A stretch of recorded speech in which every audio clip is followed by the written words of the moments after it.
Hey everyone, how you doing? This is Amon Green, Green Bay Packers all-time leading rusher, and you're watching Packers Total Access Live, your daily source for Packer content. Go Pack, go!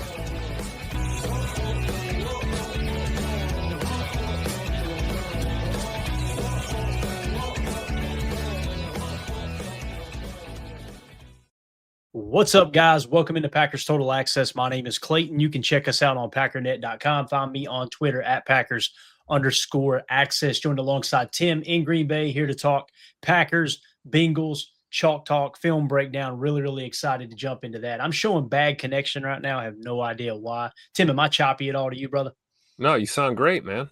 All right, good deal, man. Maybe it's just on StreamYard's side and they're throwing an error on an error, if that makes sense. So, again, welcome into PTA. Appreciate everybody making us a part of your evening. I see the chat is already filled up. I know everybody's been excited about diving into the tape here from this win over the Bengals. There's a lot of good, a little bit of bad, and we're going to talk about all of it. So if you like this type of content, make sure you hit subscribe. Make sure you hit the bell icon so you're notified every time we do go live. Like earlier today, got in here and talked a little Rashawn Gary trade rumor talk. Hopefully that doesn't come to fruition, but there's a little bit of rumblings going on around the league. But before we get into Chalk Talk, Tim, let's jump into the injury report. We got our first injury report. We won't spend a whole lot of time on this. Just want to give everybody an update as this released earlier today. Let's just run through it here real quick, rapid fire. Aaron Banks, limited. Anthony Belton back at practice. He was limited with the ankle. Full participation for Warren Brinson and Javon Bullard, along with Matthew Golden, who had a shoulder evidently. Josh Jacobs limited with an illness. I think that's just carrying over from the other day. Obviously, he played sick, so we're good to go there. Brandon McManus, right quadricep, did not participate in practice, so I think there's a chance we do not have him for the Cardinals game. He usually kick on Wednesday and Fridays. He did not kick today. So for what it's worth, Jacob Monk, Jordan Morgan, both limited. Zach Tom did not participate with the oblique and the back. I want to say this about that too, man. He was very vocal this week, or coming out of the game rather, of how painful it was. Tim, I kind of feel like he's probably going to play, but don't expect him to practice much until that thing's fully healthy. That's kind of what I'm thinking there. That's just how I see it. Lucas Van Ness did not participate with the foot, which I think we would all agree is probably going to miss this week. Christian Watson was out there running routes in a limited fashion, but he looks like he's even closer to coming back. I think Matt Schneiden tweeted out, we may see him this week, so we'll see how that goes. Dontavion Wicks limited with the ankle, and Devontae Wyatt with the knee did not participate. I think it's safe to say he will not be playing this week as well. I want to give a shout-out to Paging Dr. Crutch, who became a member here on YouTube. Thanks for the support, sir. Tim, what do you think about the injury report here, man, with Packers? I think it's good news that Tay Wicks was limited, and clearly the ankle's not super serious. He's practicing in a limited fashion. I think Zach Tom with the oblique in the back not participating. I mean, great point, Clay. I think Zach Tom's at the point where you're not worried about him missing practice all week if that's what it takes to get him in the lineup for Sunday. So I'll take that. McMoney with the quad, I hate to say it, but I had a bad feeling about that. Anytime you got any kind of injury to your kicking leg, not a good look. But, hey, we're feeling good about the new guy, right? We made some roster moves and, brought him on the practice squad and got rid of our international pathway player. Hey, it is what it is, man. Whatever you got to do to win ball games. I think the big one for me is seeing Big Escalade back there limited now. I'd love to see Anthony Belton back in the fold at some point, but all in all, hey, it's football. It's, week 6 going into week 7, right? What are you going to do? Injury reports full of guys. Absolutely. Everybody's banged up this time of year. There's no doubt about that. Back to Tom. I want to say this, that maybe the route you want to go there now that Anthony Belton is back practicing and maybe he will be good to go on Sunday. What if you put Zach Tom out there? And again, keep in mind, guys, the week before Zach Tom practiced a little or didn't practice, tried to go out there on Sunday, played one play, could not do it. Didn't practice all week again, went out there on Sunday, played every single offensive snap, but he said it was extremely painful, right? So it feels like you're still trending in the right direction. Don't let him practice all week. Put him back out there. And here's what's cool. If Anthony Belton is available now, plus you got Darian Kennard, let's say you go down there in Arizona, and I'm not saying this is going to happen. You guys know how I feel about this. The worst team in the league could beat one of the best teams any given Sunday. But if you go out there and you jump up to an early lead, maybe a 10-point lead, start to rotate Zach Tom out a little bit and just see if you can, okay, let's just work Belton right in at the right tackle position, or even Darian Kennard. If you feel like you've got the game, I don't want to say in hand, but you've got the game under control. Does that make sense, Tim? Yeah, get off to a good start, right? Use your starters and then, ease him out, reduce the snap count and pull him out of the game. Throw a big Escalade out there at right tackle. Why not? Zach Tom is too valuable of a piece to just, run him into the ground at this point in the season, right? Do what you got to do to get yourself in a position to win a ball game, and then, next man up, right? Hope your supporting cast can hold it out down the stretch. Yeah, Jason Y in the chat says, do you guys know much about oblique injuries? Do these typically linger?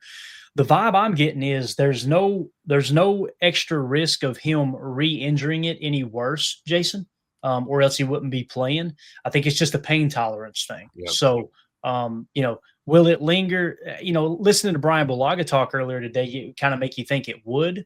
Although he didn't specifically say oblique injuries linger, he just kept talking about how long the NFL season is. And if you're trying to just muscle through this every single week, it's going to continue to be painful, right? So I don't think there's any chance of him injuring it any further, if that's kind of what you're asking there. That's a great answer, right? The injury might not linger, but the pain will. You're not going to get better. You're not going to get worse, but you're definitely going to be playing with some pain. So big salute to Zach Tom for even sucking it up and dealing with it, right? Yeah, definitely. Now, when we look at the Cardinals side of the injury report, listeners, it's mostly limited. Let's just talk about the did not participate. Kevin Beachum, he had rest, which we're not worried about that. Obviously, he'll be out there playing. DeMarcado, the running back, I think that's the one that dropped the ball and then got some people were acting like the head coach physically assaulted the guy. I tell you what, boy, some of these people, when you see a coach get upset and kind of smack his guy in the chest, y'all would not have liked the 90s. I'm just going to tell you right there. We wouldn't have lasted 5 minutes. We had coaches. I watched coaches on the sideline grab a kid by the helmet, throw him on the ground. I was going to say, the old grab the face mask and draw your attention. Watch him throw him on the ground and drag him across the ground. Get back up, get up. Anyway, not saying it's right. I'm just saying the times have changed. There's no two ways about that. So we'll see if he's good to go. Zay Jones with the knee did not participate, wide receiver. And then the other one I want to mention is obviously, well, look at this. Walter Nolan actually was limited participation. That's interesting. You guys know we were big on Walter Nolan. He's been hurt pretty much all year, so they're looking to get him back some point. I wanted to mention Kyler Murray, though. Kyler Murray's got the foot injury. He did not play last week. He's showing his limited here. So that kind of makes me think he's trending in the right direction. We'll see what his injury or his status is tomorrow for sure. That may be the deciding factor there. So there is your injury report. All right, Tim. I want to dive into a little Warren Brinson. You know what? Let's wait till after. Let's do it now. We better do it now in case the stream goes down. Let's do it. I want to talk a little Warren Brinson. Warren Brinson does not pop up on Chalktalk, guys, specifically. But the fact that he filled in there on Sunday, kind of in place of Devontae Wyatt, and it makes you wonder, why was he not on the roster the entire time? You know what I mean? Like he's on the roster, but he hasn't been active on game day. And I think the answer to that is he's truly a 3-tech. They don't see him as a nose, and they thought Nazir Stackhouse has got that unique body type and play that, hey, we'll have him play nose, so he'll be activated. And obviously he wasn't even a draft pick. Warren Brinson was. So now that Wyatt goes down, they activate Brinson, and Brinson, Tim, he got 21 snaps with a PFF grade of 84.8, pass rush grade 80.6. I'm telling you, man, I was really, really impressed with Warren Brinson. I'm going to show a couple of clips here. I probably should have set this up different, but I'm just going to show a couple clips. We're going to be quick with it. Here you see on the left here, this is Warren Brinson playing the 3-tech. That's Devontae Wyatt's spot. Let's watch him roll here. Look at him winning his one-on-one, getting pressure. That was one of 2 pressures for Warren Brinson, okay? So there's one of 2 pressures, and he's coming out of the 3-tech. On the very next play, not the very next play, but the play we're going to show, now he's in a 4-tech, Tim, so he's lined up head up on the tackle, right? And you'll see here, he throws a little spin move. He's free to the quarterback. I don't know why he hesitated the way he did, but you'll see he still gets the pressure. So long story short, I just wanted to briefly mention Brinson because we're not going to talk about him on Chalk Talk. I wanted to mention that, Tim, because he has a 12.5% pressure rate on those 21 snaps. which is really, really impressive. Like to come out your very first game and be able to get that kind of pressure on the quarterback, I think it's awesome. I'm really looking forward to seeing what he does moving forward with his opportunities, because I think it's safe to say, Tim, we're going to be without Devontae White at least one more game, possibly 2 games, including Arizona. Yeah, and it seems like Warren Brinson is the answer if you don't want to trade Rashawn, or you don't want to trade Rome, or you don't want to, trade for, somebody on that D line at this point. You trust Warren Brinson to maybe go out there, give him, higher snap counts, let him go out, throw him into the fire, right? We've thrown guys into the fire in their rookie year before, and they've responded. And I think Brinson looks like one of those guys that's right on the cusp of like really, really having a breakout performance. You see him there, that last play you show where he hit the spin move, it looked like a hesitation. I wonder if he thought that running back was going to block him or chip him. Yeah. He had no idea he was running a route, and all of a sudden there was that, wide open space. You see this with rookies a lot. They're grasping the concepts, they're learning the techniques that the coaches are stressing, and then over time you see them start to translate it to the game. And I think the more snaps you give a guy like Brinson, the better off he's going to be. And with Heavy D out of the lineup for at least another week or two, this might be the opportune time to go ahead and let him go out there and cook and see what we can do. Yeah, I completely agree. Deadfish, this is what I thought too. Deadfish says when he done the spin move, he got a little dizzy. It kind of looked like that, like he was disoriented. Yeah. Like it's almost like he didn't plan it and wasn't prepared for the spin move. Yeah. And then when he got, or it's almost like he doesn't even know how fast he is. Exactly. By the time he spun around, he was dizzy. Exactly, man. So again, Warren Brinson, I think he's shown a lot of promise, and it's for only sure. One game. We got to be completely honest with that. But I think moving forward, we're going to get a little bit better idea this Sunday. That's for sure, right? Yep. If he does get some more snaps. So I just thought it was impressive, and it said a lot about how the coaching staff felt about him. The fact that he got 21 snaps, because I thought he would not get that many. For whatever reason, they said, "Hey, we like our matchup. Let's throw him out there."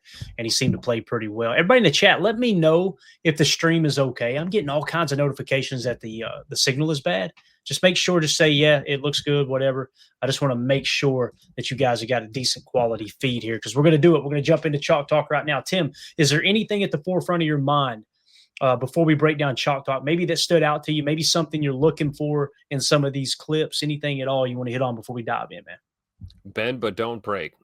Gotta love our defense. Can't wait to see the defense down the stretch. That's on the forefront of my mind for sure. Yeah, absolutely. All right. So thank you guys for confirming that in the chat that the stream is good. All right, Tim, let's jump into it, man. We've got 14 plays. And again, the Packers defeated the Cincinnati Bengals 27-18. We won the middle 8. Green Bay won the middle 8, 7-0. We lost the turnover battle 1-0. Okay. So that's how that shook out. Now it is worth mentioning, the one turnover we had happened on their side of the field, so that really kind of negates the impact or the penalty you receive when you turn the ball over. So I think that's why we looked up and said it didn't impact the game as much as normally a turnover would. Although it was still, on the surface, it was a bad decision. I think it's actually the play we're going to start with here, Tim, which is kind of funny. I think we're going to start with the Jordan Love interception right out of the gate. Let's get one of the negatives out of the way. But when I watched it in real time, I thought, what a horrible decision by Jordan Love, right? Like I thought, you can't do that. You're on their 19-yard line, throw that thing away. And listen, that still applies here, right? You still should have thrown the ball away. But I'm going to show you something that happens on this play that I think it kind of really threw everything in the flux for Jordan Love right out of the gate here. Okay, so let's start first quarter, 8:51 left. It's 0-0, 3rd and 5 play at Cincinnati's 19-yard line. This is the Jordan Love interception. So here is the play call, Tim. We come out in 11 gun nasty, trips left, WTHK, Y slant, T will. Ask me what that WTHK means, Tim. Just ask me. Just say, what do you think? What does that mean, Clayton? What do you think WTHK means besides call letters for a radio station? What does that mean? It means who the hell knows what this play was. Okay, that's what it stands for. I'm going to explain why. So again, let's highlight what we're talking about here. One running back, one tight end. It's a nub right, which equals trips left, 3 wide receivers to the left side of the formation. Who the hell knows? Because on this cluster up here, somebody screwed up. These three guys up here, somebody screwed up on their route. You'll see what I'm talking about as soon as we run it. So that's the WTHK aspect of this play. Who the hell knows? And then we got a Y slant. So you're going to see Tucker get out here a little shake and run a slant route. And then you're going to have the T run a wheel route.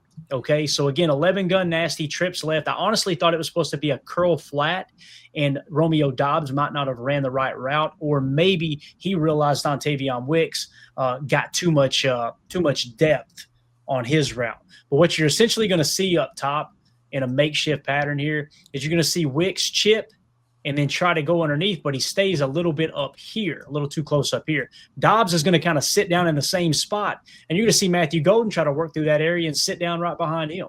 So I think what happens here is as we roll the tape, we'll go 75%. Watch Jordan. He looks right. Okay, so he's looking right at Tucker at first. I think he feels this guy kind of hanging around at home, and he knows Tucker's going to try to break to the inside. So what he does now is he looks left, and look at everybody over here. What is going on? Look at these three guys right in the same line of fire here. You see what I'm saying? And it looks like Matthew Golden got hung up a little bit. But again, at this point, Romeo Doubs says, okay, somebody screwed up. Let me just get across the field for my boy, right? So I don't know what the concept would have been. Maybe it was supposed to be flat curl. It feels like Wicks ran the wrong route. Dobbs recognized it and then tried to get out. So I think what was probably supposed to happen was you were supposed to get kind of a what we call spacing, a curl here, a deep hitch, or a comeback there. And I think Wicks was supposed to be here in the flat. I just want to point that out because that's why Jordan hesitated. Okay. So now after he looked over there and said, what the heck's going on? Now he tries to come back to Tucker. He's probably a little concerned with not knowing exactly what the defense is on this side. And by the way, he's got somebody right in his face. Okay. So now it's just, let me try to prevent getting sacked. The last thing you want to do, well, the next to last thing you want to do is get sacked back here and make it a much more difficult field goal. Now, I want to point this out too, to all the Joe Barry haters. Look, our boy winning on the wheel route over here, right? That's probably where the ball should have gone, to be honest with you. But who's number 91? Can somebody remind me? It's got to be a defensive lineman, right? Mr. Hendrickson, right? That's Trey Hendrickson dropping into coverage on a running back. But I was told Joe Barry is the only one who runs that, right? So, again, it happens every single week in the National Football League. So, if we were to rewind it back here, what should Love have done different? Right out of the gate, throw the ball to Emmanuel Wilson. Yeah, exactly. Because I think they're in a single high look is what it is, essentially. Like you've got somebody probably post safety off screen, I believe.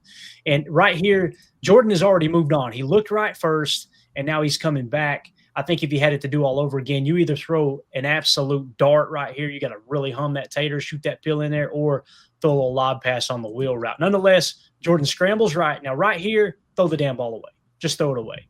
Now, It looks like you've got Rome. But what do we always say? Late over the middle. I know he's not over the middle, but at this point, you got two defenders that are trailing Romeo Doubs. If you're going to miss out here, right? And you'll Jordan's see not going late over the middle again. He learned his lesson in Santa Clara a couple of years ago. Right, and where he puts it, listen, it's a good undercut, don't get me wrong, and it's kind of a freak interception as well for the ball to get batted like that. But nonetheless, you've got to you just got to kind of take it for what it is. It's just a bad decision, Emilio. It's a bad decision to throw an interception at the other team's 19-yard line like that, especially first quarter. I've done it too many times in college football, let me tell you. Trying to force that thing, and that's what happens, man. You get outside the pocket, you get outside your well. You're trying to make a play, which is great, but sometimes you just get those freak bounces, and you're just screaming at the TV. But yeah, it's one of those, like Tim said, it's the Santa Clara thing. But all right, we're building on that. Okay, so we didn't throw it late across the middle. All right, next time on this, down and distance, I'm working to the right. I only have one route. There's 4 white jerseys in front of me. I'm humming that thing out of bounds. I remember what happened in Cincy, and I think that's kind of just how we just need to look at it. Is he already knew? I mean, he knew he wanted it back. He knows that it was a bad decision, but you have those in the heat of the moment sometimes. Yeah, and it's a bad throw too, Tim. You can see the ball wobbling. It didn't come out right. He's throwing on the run. If you miss outside here, the ball gets smacked out of bounds. No big deal, Yeah, you want to go to the boundary with that ball. Give Rome a chance to make an incredible highlight reel catch, or it's an incomplete pass, not a tip ball for a pick. It is kind of ironic because we see Jay Money rolling to his left. throwing right-handed and hitting Matthew Golden in stride, no problem. But, rolling to his right in a situation like this, the other thing you see there, we watched that a few times on loop. I mean, a lot of ball padding there, a lot of this, and, linebackers and DBs are not fooled by that in the NFL. They knew what was happening there. They had two guys in the area, and you'd like to see a better decision, but, we've seen worse, and I'm sure we'll see better. Yeah, and like Coach Lynn says, he'll learn from it for sure. He knows it. Yep.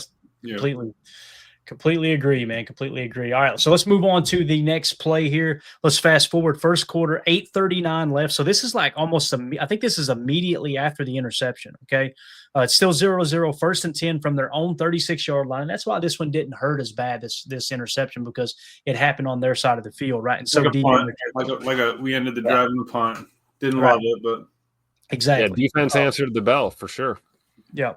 So first and 10, their own 36. This is Bullard's tackle for a loss. The play call was nickel 4-2-5 over shell. Okay, so they're playing an over front, which if you guys are wondering what that means, with an over front, it means strong side of the formation. You're going to be playing a either nose or a one tech on the weak side, and a 3 to a 4 tech on the strong side. So again, you're playing over the strong side of the formation, if that makes sense. If it was the opposite, you would say it's under the strong side of the formation. That's why it's called over. So over shell, what does shell mean? Pre-snap, you're showing a shell look, two safeties on the shelf, right? But you'll notice before the ball snapped, now we got 29 spur. So you'll see Xavier McKinney move into the box. Right here, when they go to the condensed splits, he resets the edge, tells Mike to kick inside. All right, now they do the cheat motion with Jamar Chase, going to be an end around. And let's just take a second and appreciate our boy Javon Bullard and Quay Walker. Watch how quickly they get to the ball and read and react to this. And you'll see on the end zone cam here, Javon Bullard does one hell of a job taking on a block, playing the outside half of his blocker, and making sure he does not get beat outside. That's the key to making this tackle on this play. It'd be real easy to just try to go straight upfield and make the tackle. Look how patient Bullard is right here. Notice he's spotting the outside half of the guy blocking him, and he's going to try to attack or tackle the outside half of the ball carrier as he rolls through. Right there. Bang. Great job by Bullard, man. He had a hell of a game, I think, guys. And Great again, job by Quay not hesitating, right? We always talked about Quay kind of hesitating in these situations. He fired, and you see Bullard able to get off his block and make a play on the ball because Quay is playing lights out to the ball carrier right here. Yeah, definitely. I think I really do. Like you said, Clay, Bull had a great game. I love Bull, man. I think he really does play great inside, 5-7 yards. I think we're working on the coverage, but you see exactly why he was a thumper from college. He can get up into the dude's grill. He's kind of peeking and looking like our D-line does, shake him. Yossi Vosh, right? The dude from Princeton, you got to go, man. I got to get to the ball. And I just love that mentality. They run their jet sweep, got to get it to their playmaker, and you just shut it down. Yeah, I love Gary here too. Watch Gary takes a little peek inside to make sure Chase doesn't cut it back. And then look at Gary get upfield. He knows if he cuts the corner, I'm going to be there, right? Yep. Kind of unselfish play there. Control your gap and then get back. Right? Yeah, you're right. He very easily you can cut that up, and because you get Quay flowing, Cooper's still on the backside, not there yet. You could definitely send that thing through the hole there. Yeah, definitely. All right. So again, Javon Bullard showing up in the run game there. Did you see their new celebration, by the way? Did y'all catch that just now? You may have already seen it before. Watch Bull and Evan Williams when Bullard gets up. Throwing up the bull horns. Watch Evan. See? I think that's what they're doing for Bull. Love it. Yeah, I love it. Take note of that. He's such a good tackler, man.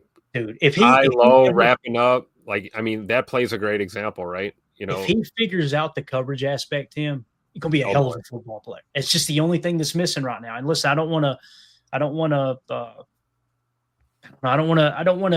What's the word I'm trying to use? Undermine it. No, I don't want to misspeak in the fact of saying, I know he's okay at coverage. It's pretty bad. You know what I mean? I don't want to undersell it. I think is what I'm trying to say. It's pretty bad in coverage, but boy, he's as good as any slot corner at playing the run, and that's very, very valuable. Again, when you look up and you're in the NFL too, right? He's only in year 2. Mm-hmm. There's plenty of time. When you look up and you got arguably the best run defense in the league, you got to start looking around and go, okay, who's responsible for this? He's definitely one of those cats. that's responsible for the run defense being so good. All right, let's move it along here. Next play, first quarter, 3:15 left, still 0-0. Second and 9 play from their own 36-yard line. This is Jordan Love to Matthew Golden for 20 yards. This is going to set up a field goal. Here is the play call: 11 pistol, dub nasty dagger, 14 T swing. All right, so we did a little combo call here. Pistol is when the running back is directly behind the quarterback in that shallow gun set. All right, dub nasty is real simple. You got one, or you're starting off actually with the trips right look, but they're going to cheat motion over and settle in at dub. Okay, what's dub? 1, 2, 1, 2. It's a 2x2 set. So dub nasty means everybody is inside the numbers on their splits. That's a nasty split. Let's talk about the passing concept. Once Heath gets settled in over here, they're going to run dagger, okay? So what that means is one's going deep and the other is going to run a dig, all right? That's your dagger concept. The one, it's actually a kind of a switch concept. I think they switch places here, but nonetheless, you're attacking the middle of the field while stretching the field vertically. Then you got 14, which is essentially a flat curl out here. So what you're going to have is this guy, I think that's Matthew Golden, is going to run a curl. And then you're going to have our boy Tucker Kraft get out in the flat, and then you're going to go T-swing left as the dagger's clearing everything out the left side. So, again, the play call is 11 pistol, dub nasty, dagger, 14 T-swing, and he is going to find our boy Matthew Golden right here on this curl. Let's watch it unfold. Matthew Golden on the bottom of your screen. You get out there and sit down, hit him quick. Now, look at this. This looks like his play's over, Emilio, right? I mean, he's hammed it, right? Yep. Done. Look at the speed, the quickness. Now, okay, yeah, you evaded that tackle. Maybe you get 2 or 3 yards. You got a huge defender, defensive lineman dropping into coverage. Might be a linebacker, might be a hybrid, what have you. Watch him throw this move. Whoop. Look at how many bodies is chasing him right now. I mean, this kid, 1, 2, 3, 4, 5. This was a curl route, guys. Curl route. That's what he can do underneath. And we'll show you here in a minute what he can do over the top. So, again, beautiful gain there on first down. 20-yard pick up there, like I said, that would lead to a field goal later in the drive. I mean, again, the advantage of hands catch instead of a body catch in these situations. The ball's in your hands. Look how quickly he turns upfield. I mean, sticking that right foot in the ground and juking the dude out of his jock is one thing, but that doesn't happen if you're not making a solid fundamental hands catch and getting your eyes upfield, right after you secure the catch. We've seen so many rookies in the past turn their head upfield and not catch the ball. They forget the football. Matthew Golden's not forgetting the football at all. Yeah. And what I love about this dude, Emilio, is how he gets on the ground. There's no reason for you to take a hit. You got to be a tough guy. Yep. Take that football and get on the ground. Well, you said it. 5 chasing him. He's got 2 in front of him. Rome at least carried the linebacker way upfield, kept him out of the play, kept him occupied. But you're right, Tim. When he grabs it by hand, he's also getting away from a safety right there. Let's not forget that that's a quick turnaround. And when he was talking in his interview, he goes, I kind of just feel like I get going when I get the ball in my hands. I'm able to kind of make a play. I make somebody miss. Then I start to feel it. That's when you start to get hot. Okay, I can play. And I think just him, they're building that chemistry in practice, obviously, but getting a couple of those big game reps is huge. This is his third game in a row with a 30-yard catch, 30-yard plus catch. I mean, the dude's a dog, and this is almost 30 just off a 5-yard curl. Right. And you talk about the hand strength, right? We talk about him having like some of the strongest hands on the team. I mean, if you watch that initial catch, it's not exactly 100% clean. He had a little bit of not a bobble, but, a little bit of securing that catch, and it didn't matter because his hands are so strong, Right. You got to love it. Absolutely. Completely agree. All right, let's fast forward now. Second quarter, 8:59 left. Green Bay's now leading 3-0. Remember, explosive plays triple your chances of scoring on that drive, right? And what happened on that drive? You had an explosive play by Matthew Golden, a 20-yard catch and run, right? That triples your chances of scoring. Lo and behold, it leads to a field goal. You now lead 3-0. So here we are, second quarter, 8:59 left. Green Bay leads 3-0. 3rd and 2 play from their own 42-yard line. So this is 3rd and 2, guys. 3rd and 2 play, right? And here is the play call on defense. We got nickel 4-2-5, 33 spur. So this time you've got Evan Williams in the box, all right? The call is cover 1 man, rat 7, okay? So this is essentially a cover 1 drop. So you've got a single high safety who's playing deep. Everyone else across the board is essentially man coverage, okay? Man. So you got Evan Williams is on the 3. There's the 2, the 1. Everybody's cover one man. And then when we say rat 7, number 7 is going to be the rat defender. It isn't just a drop and cover the middle of the field. What you'll notice is he's going to go as a rat defender and get over here. And it's almost like he's looking for a spot route on that side. Probably some film study that told him to try to take that away. So watch Quay immediately get over. He's just kind of playing that inside bracket on that slant, or looking for that spot. Now that guy's forced. That's Jamar Chase. He tried to bracket cover a little bit there, right? So that's him playing the rat defender. Let's take it back now and look to the play side over here. So again, you've got Bullard here in the slot, and you got Keyshawn here at corner, right? They only need 2 yards. Ball snapped, right? A little bit of pressure on Flacco. Lets it go. Look who's all over the play already.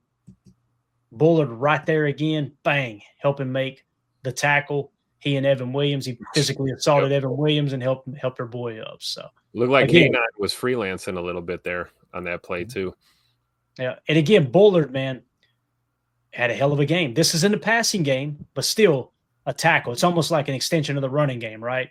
And you see Bullard get back there and cause I think it was a 3-yard loss. He and Keyshawn Nixon, great play by Keyshawn as well. Everybody flowing to the football. This is what you want to see, rally to the ball, man. Yeah, break off your guy. You're covering T. Higgins. Ball's out. There's other plays to be made. What we need to see are the hats to the ball, and that's what you like to see. DJ was talking. He goes. He was saying that he likes to see little guys play big and big guys play little. Like speed wise. You want to see the big guys have that speed ability, and then you want to see your smaller speed guys play with that big guy mentality, thumping. Getting out there and really laying the lumber, and that's what I love to see. And you love it too, Tim, because this is a man coverage call, and everybody's still got to the ball, right? Pretty cool. I was just going to say, big shout out to 96 Colby Wooden. I don't know if he was in the 1 right there, but collapsing that pocket right up the middle, that helps. And then, little freelancing from Keyshawn, but like Emilio said, working back to the football, you're not washing yourself out of the play. This is a great example of cover one man working to our advantage here on a crucial down. Yeah. Kobe pushing that pocket. Everybody really pushing that pocket, wasn't it? That's a great rep. Great rep. Is that our boy Brinson? No, that's Carl Brooks, ain't it? Carl Brooks does a good job out of the 3. We're actually playing a 4 tech here. Let's watch him. Okay. Watch Carl get outside there and just continue to fight, keeps the legs moving. Yeah, just a good play all the way around, man. Good third down stop there. Beautiful. Yep. And you love to see a completion, a short completion, and then 3 or 4 or 5 green jerseys in the area immediately. You love it. All right, next play. Second quarter, 5:46 left. Green Bay's leading 3-0. This is a 3rd and 10 play from their own 30-yard line. I repeat, 3rd and 10 play. Emilio in Dallas, 4th down. Needed to play on 4th down. Who did Love go to? It was Golden, right? Agent 0. He's quickly becoming that go-to guy when the game's on the line. It's really, really cool to see as a rookie. So, again, 3rd and 10 from their own 30. This is Love to Golden for 35 yards. Boys, I almost don't want to say anything. I just want you to watch the tape and enjoy the ride, because this is one hell of a throw and catch right here. Here is the play call, though. You got 11 gun, empty chips, tray right, double leak, X-go, slot cross. All right, so remember I was talking about I could see Matthew Golden playing the X. He's playing the X right here. And correct me if I'm wrong, Romeo Dobbs is not on the field right now, right? I think this is Savion, it looks like. Okay, Yep. So guess who's playing the X right now? Boundary X, short side of the field, X, on the line of scrimmage, opposite the tight end. That's your X receiver. It's Matthew Golden. So love to see that coming to fruition. All right, so here's the play call. Empty chips. Notice there's an empty backfield. It's just a quarterback, right? Chips is when you put the running back and the tight end on the line of scrimmage like that, right? And what they're looking to do is exactly what it sounds like. Chip block and then get out. For him, it's going to be a chip and get out on the go, okay? And then for, I think this is Musgrave on this side.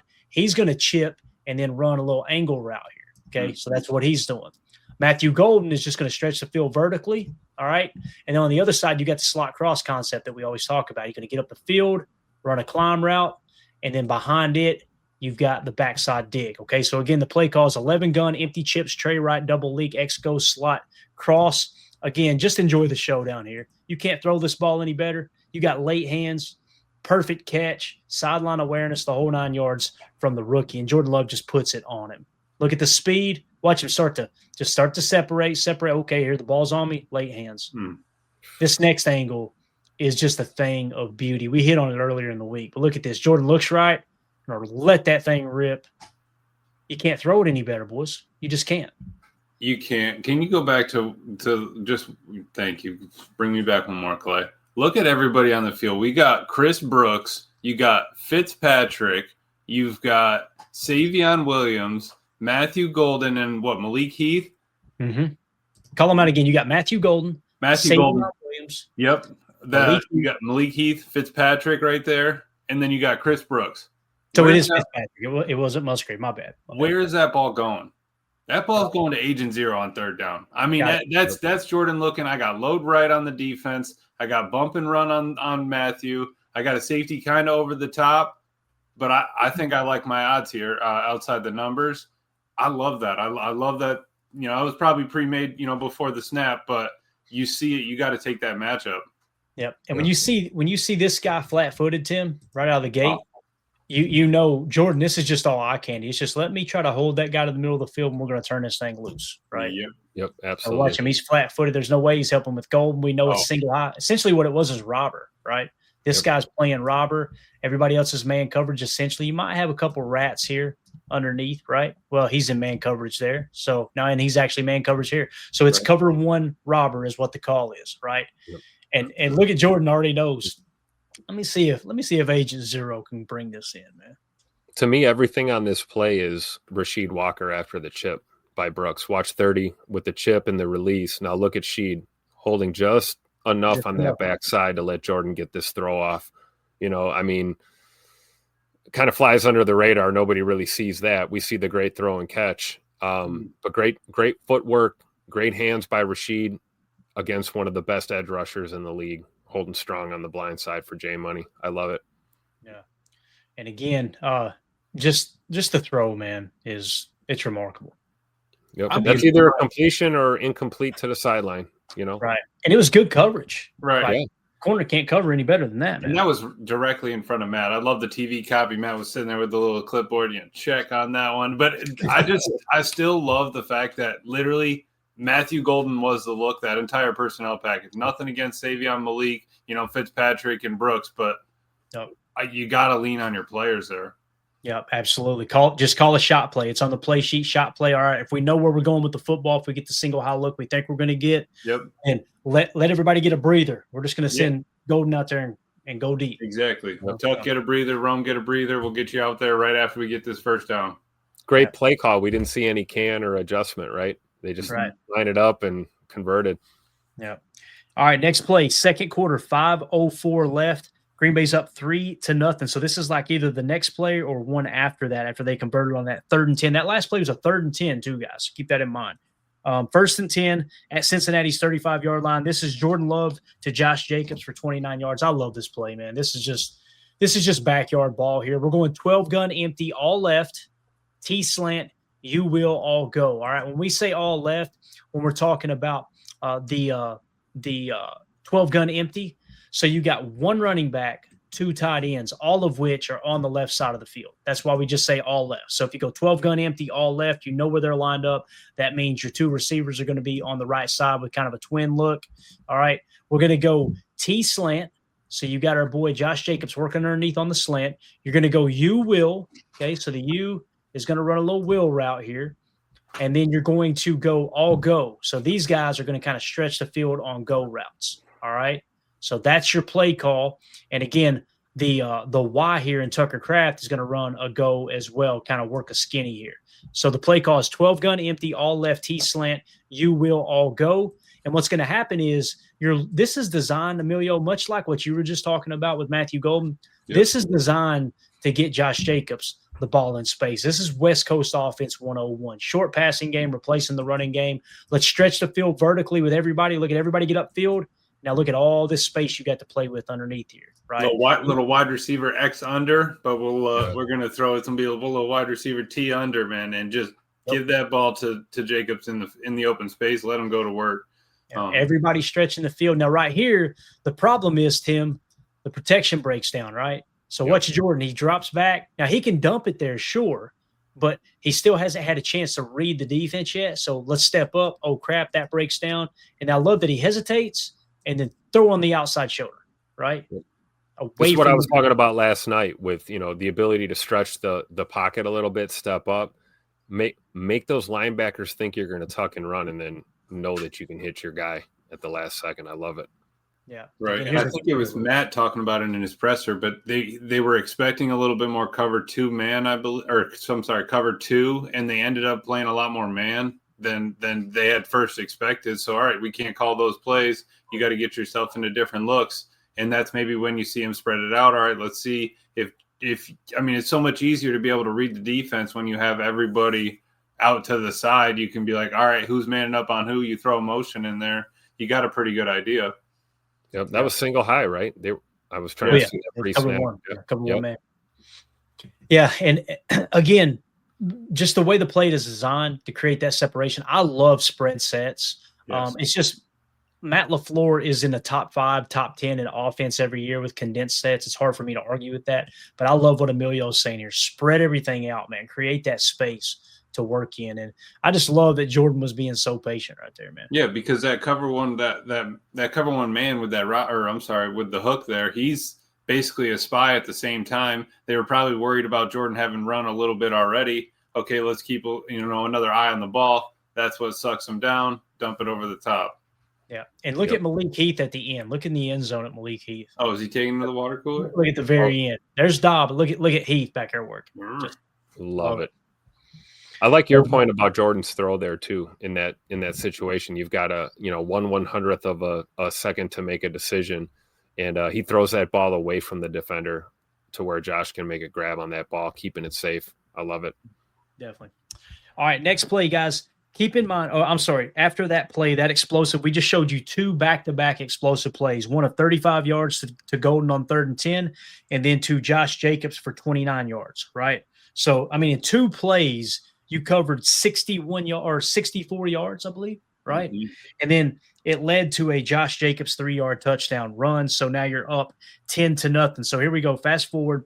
3rd quarter, 6:19 left. Green Bay's up 10-0. This is a 2nd and goal play at Green Bay's 4-yard line. This is the LVN sack. Now, keep in mind, the play after this or a play or two later, they end up scoring a touchdown and making it 10-7. I just wanted to show this because this was LVN's sack. All right, let's give him a little love here. So nickel 4-2-5, we're going 29 spur. So 29 is going to be playing up in the box. We're going to go with a torch stunt, which is essentially these guys are trying to work across each other's face in the middle. Okay.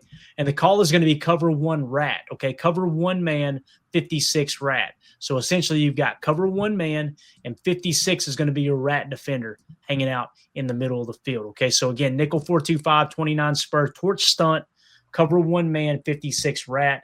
Watch our boy LVN down here. 90% of the play calls when teams get inside the 5 on the Packers, it's going to be a man coverage call. You may get some match looks. You might get some red 2 looks. Mm-hmm. You'll get a whole lot of 0 coverage. But in this case, I think it's a cover 1. Yeah, so there you can see they're going cover 1. But what's cool is they're kind of bracketing Chase's side. You see the safety bracketing towards Chase because they know we got a 56 rat. He can help here. But you're really trusting Keyshawn to work on an island over here, right? The rat's probably going to help with the 2 on the right side. Look at LVN already, though. Flacco just got the ball, and he's already won. Like it's unbelievable rep. Why do we show you the box cam here? Smoking LVN, left tackles like lung darts, baby. LVN is looking damn good, man. I'm telling you, he's turned the corner this year. So you see him. Look at the quick first step too. By the way, you talking about timing the snap. Watch LVN right here, guys. He's in a wide 9 right look. Look how quick he's off the ball. Nobody else has hardly moved. Look at Micah. Micah, one of the fastest off the ball, right? Look at the poor right guard. He hasn't even gotten his hand off the ground. You see the stripe on LVN's helmet there pre-snap too. You know where his eyes are. He's looking right at that football.